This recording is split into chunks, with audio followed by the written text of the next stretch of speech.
By the middle of July, the tomato field looked as though someone had held it too close to a fire.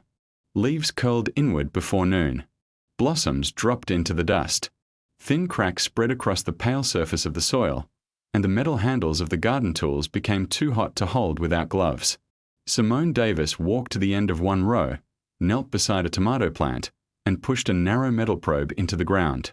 On the ordinary row, the probe stopped after only a few inches. The soil beneath the dry crust had hardened around it. Then Simone moved to the row beside it. The surface looked almost the same. It was dry, dusty, and split by heat. But when she pushed the probe deeper, it slid into cooler ground. She pulled it back out and rubbed the dark soil between her fingers. Her father, Leon, watched from several feet away. Simone dug carefully beside the row until the curved edge of an old oak log appeared beneath the earth. The wood was dark, soft, and damp enough to stain her palm. Above it, the tomato plant still held several green leaves and 2 small fruits. On the row beside it, another plant had already lost most of its blossoms. The difference was not miraculous. Both rows were suffering, but one of them was suffering more slowly. For weeks earlier, Leon had watched his daughter drag the same rotten logs across the farm and assumed she was creating a problem that would take days to undo. Before we go back to that morning, subscribe if you enjoy stories about people who find useful answers in places everyone else has stopped looking. The Davis farm stood in Pittsylvania County, Virginia, where low wooded hills divided cattle pasture from vegetable ground. The property had belonged to Simone's family for generations, though only part of it had been actively farmed in recent years. After returning home, Simone began restoring several neglected acres behind the old red barn. She planted tomatoes, peppers, squash, and beans for a weekend market in Danville. The young plants grew well during spring. Then the rain became unreliable. The soil in the restored field was loose and sandy in places. Water moved through it quickly, and whatever remained near the surface disappeared under the early summer sun. Simone noticed that every irrigation left the rows dark for only a few hours. By evening, the ground looked thirsty again. At the edge of an abandoned pasture lay a pile of fallen branches and old hardwood logs. Some had been left there after storms. Others had been cut when Leon cleared a fence line years earlier. The newest pieces were still hard beneath their bark. The oldest ones were different. Their bark peeled away in soft sheets. Moss grew along the shaded sides. When Simone pressed a thumb into the exposed wood, it sank into a dark, fibrous surface. Every morning, she selected the softest logs, tied them to a small garden cart, and dragged them toward the vegetable field. Her younger brother, Curtis, watched her pass the barn with another load.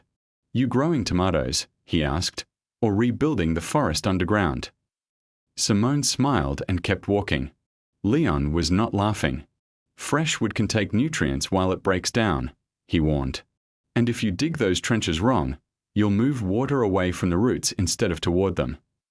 Simone knew he had a point. "I only want 4 short rows," she said. "For more beside them stay normal." Leon looked toward the drying field. "One trial," he said. "And don't bury anything under the tractor path." Simone picked up a shovel. By sunset, the first old log had disappeared beneath the soil. The idea had begun after a spring storm. Rain had fallen hard enough to fill the drainage ditch beside the barn. Water ran across the pasture, soaked the vegetable rows, and collected beneath the trees. The following afternoon, most of the exposed soil had already begun drying. But when Simone moved an old fallen branch near the fence, the ground beneath it was still dark. She rolled the branch aside and found damp earth, earthworms, and the cool smell of decaying leaves. Water appeared between the softened fibers. The wood had absorbed part of the storm. She remembered something her grandfather used to say when he found a fallen tree in the woods. A tree does not stop working the moment it falls. At the time, Simone had assumed he was speaking poetically. Now she wondered whether he had been describing something practical. She carried 2 pieces of wood to the barn. One was a fresh oak section cut during the winter. The other came from the old pasture pile and had already begun breaking down. Simone placed them in separate metal troughs and added equal amounts of water. The fresh wood floated high and changed very little. The older piece absorbed water into its softened surface. By the following day, it had become heavier. When Simone removed both pieces and left them in the shade, the fresh wood dried quickly on the outside. The decayed piece stayed cool and damp much longer. It was not a scientific laboratory test, but it showed enough to justify a small field experiment. Simone's plan was simple. She would place old, porous wood beside permanent vegetable rows where it could absorb rain and irrigation. The logs would not create moisture. They would only hold part of what reached them and release it gradually into the surrounding soil. She avoided building tall mounds because they would interfere with farm equipment and change the shape of the field. Instead, she dug shallow trenches beside the tomato and pepper rows. She placed only partially decomposed hardwood inside them, leaving gaps between each piece. Then she filled the spaces with soil and covered the area with a mixture of finished compost and earth. The vegetables were planted beside the buried wood rather than directly above it. This mattered. Simone did not want young roots sitting in a pocket of unfinished decomposition. She wanted them to approach the damp zone gradually. She marked each experimental section with a plain wooden stake. The neighboring control rows received the same number of plants and the same amount of irrigation. For the first several days, nothing visible happened. Once the trenches were filled, the logs disappeared completely. To anyone passing the field, Simone had spent several mornings digging holes only to return the ground to almost the way it had looked before. A neighbor named Wesley stopped his tractor beside the fence. "Those logs still under there?" he asked. "Yes." "What are they doing?" "Right now," Simone said. "Probably not much." Wesley laughed. "At least they're resting." Simone did not defend the idea. She checked the soil, recorded the watering, and waited for rain. When the storm finally came, it revealed that her first design was badly wrong. The rain lasted less than an hour. It was strong enough to turn the farm road dark and send water rushing from the upper pasture toward the vegetable field. Simone stood beneath the barn roof, pleased to see the ground receiving what it had been missing. Then Curtis pointed toward the experimental rows. Water was moving along one of the buried trenches.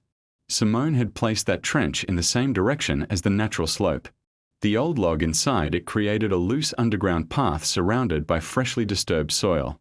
Instead of slowing the rain, the trench guided it downhill. Muddy water emerged near the lower end of the row and carried loose earth around a tomato plant. By the time the storm passed, part of the root crown was exposed. Simone ran into the field with a shovel. Leon followed more slowly. He looked at the eroded section, then at the line where the hidden trench continued beneath the soil. "You built a drain," he said. Simone could not argue. The second failure appeared several days later. Not every piece of wood in the pasture pile had been old enough. Simone had included a few logs that looked weathered on the outside but remained dense and fresh beneath the bark. The soil near those pieces stayed damp after watering, but the plants beside them began turning pale. Leon examined the leaves. "That wood may be tying up nutrients while it starts breaking down," he said. The problem was most visible. Then the ground above one thick log began sinking. Simone had placed it too close to the surface. As loose soil settled around its curved sides, a long depression formed along the row. One heavy irrigation opened a crack above it. Within the first part of the experiment, Simone had created erosion, uneven ground, and a possible nutrient problem. Wesley drove past again and slowed near the fence. "Regular watering looking better yet?" he asked. This time, Simone almost agreed with him. The ordinary rows were simpler. They required no buried timber, no reconstruction, and no guesswork about what was happening underground. But when Simone dug beside one of the oldest logs, the wood was still damp from a storm. The material could hold water. Her installation was the part that had failed. Simone removed the problem sections. She dug out every fresh, solid log and moved it back to the pasture, where it could weather for another season. She kept only wood that was soft enough to press with a thumb and dark through most of its center. She filled the deep trench completely. The replacement trench ran gently across the slope rather than down it. Simone kept it shallow and broke the logs into shorter sections, leaving firm soil between them so water could not travel through one continuous channel. She placed the wood farther from the plant stems and added finished compost above the disturbed ground. The largest pieces were split before burial. The revised system was smaller than the first one. It was also less dramatic. Nothing rose above the soil. No long hidden channel crossed the entire row. The wood sat in separate pockets beside the plants, where it could absorb moisture without directing it downhill. After the next rain, the soil stayed in place. The plants near the oldest wood remained green. For the first time, Simone believed the system might work. Then the weather station announced that a high-pressure ridge was settling across southern Virginia. The chance of rain vanished. The experiment had survived its own mistakes. Now it had to survive the summer. The first dry week was uncomfortable. The second began damaging the crop. By late morning, tomato leaves turned their edges toward the sky. Pepper plants stopped producing new flowers. The squash leaves wilted dramatically each afternoon, even when they recovered slightly after sunset. Simone and Leon reduced irrigation to protect the well. The experimental rows and control rows received the same measured amount of water. Immediately after watering, the control rows looked better. Their entire surface turned dark. Water spread around the plant stems and filled small cracks. The experimental rows looked less impressive because much of their moisture moved into the soil beside the buried wood. By noon, the dark surface on the control rows had begun fading. By evening, a crust formed again. Simone tested both sections with the same metal probe. Near the surface, neither row held much moisture. Deeper down, the difference became clearer. The soil beside the oldest buried logs remained cool enough to cling to the probe. The wood had absorbed water from earlier rains and repeated irrigation. It was now releasing that moisture into the earth around it.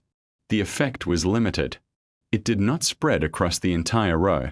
Plants placed too far from the wood received little benefit.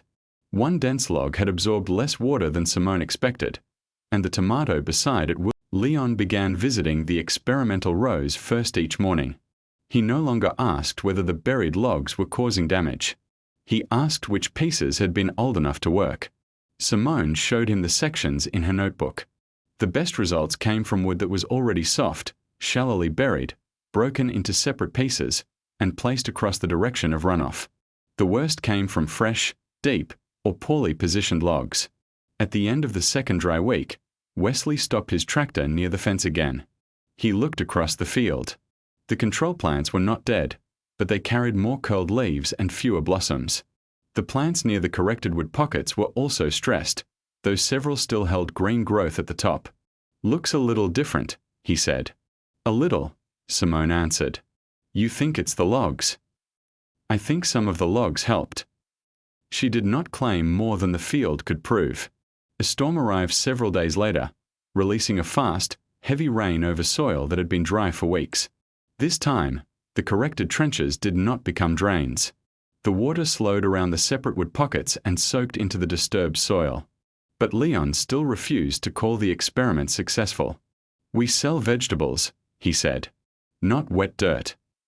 The real answer would come at harvest. The first harvest from the trial rows began after the rain returned. Simone collected produce from the experimental rows and control rows separately. Tomatoes went into shallow crates. Peppers were sorted by size and condition. Squash damaged by heat or insects was kept apart from marketable vegetables. The results were uneven. One experimental row produced almost no improvement. The logs there had been too dense and too far from the roots. Another row had lost plants near the original failed trench. But the corrected sections beside the oldest, softest wood produced more usable vegetables than the matching control rows. The difference was not enormous. The family had not doubled its harvest. The tomatoes were not unusually large. Several cracked after the first heavy rain followed the dry period, and some peppers remained too small for the market. But more plants had continued producing through the dry weeks. For a small farm, that mattered.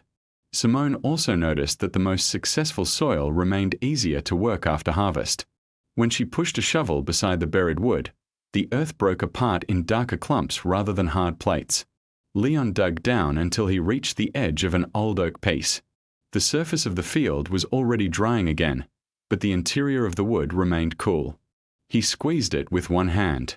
Water did not pour from it. The log was not a hidden tank. It was simply damp.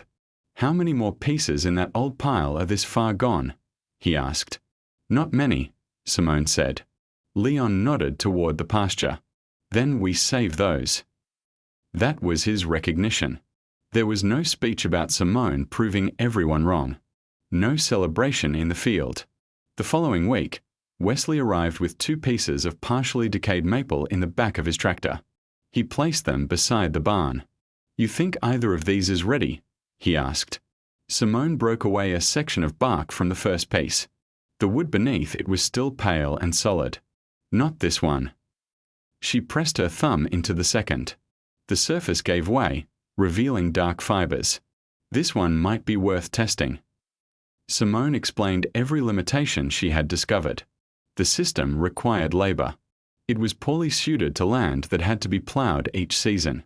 Fresh wood could interfere with plant nutrition as it began decomposing. A continuous trench on a slope could increase erosion. In wet soil, buried timber could hold moisture where roots needed air. The method could also attract insects or create unstable ground if installed carelessly. Most importantly, old wood could only store water that had already reached it. During a long enough drought, it would dry out like everything else. The following spring, the Davis family did not bury logs beneath the entire farm. They used a few of the oldest pieces beside permanent tomato beds and young fruit bushes. Freshly fallen wood remained above ground to age. The tractor fields were left untouched. Simone returned to the pasture pile one morning after rain. She lifted a fragment that broke softly in her hands.